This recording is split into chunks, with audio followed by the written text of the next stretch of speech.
అందరికీ నమస్కారం. అందరికీ హరే కృష్ణ.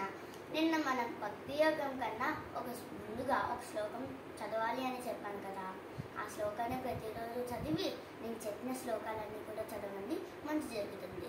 ఈరోజు భగవద్గీతలోని 12వ అధ్యాయం 11వ శ్లోకం చెబుతాను.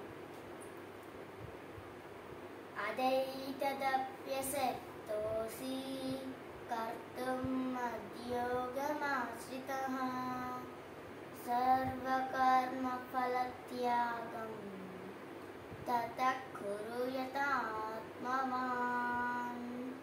మళ్ళొక్కసారి విందాం.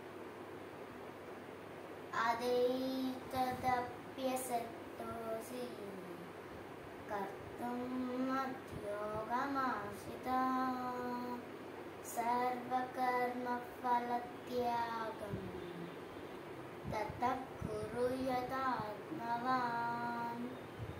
దీని అర్థం ఏమిటి అంటే, ఒకవేళ గనక నీవు పనులు చేయడానికి కూడా కష్టమైతే నువ్వు తినే ఆహారంలో నాకు కొంచెం నైవేద్యంగా పెట్టు అని శ్రీకృష్ణ భగవానుడు చెప్పినాడు.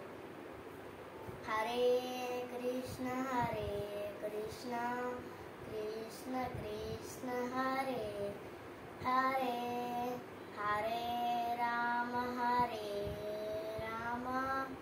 రామ రామ హరే హరే. హరే కృష్ణ మంత్రాన్ని 100 నిమిషాలు జపించడం ద్వారా మీకు మంచి జరుగుతుంది. నా వీడియోలు కనుక మీకు నచ్చినట్లయితే please do like, share and subscribe. Hare Krishna.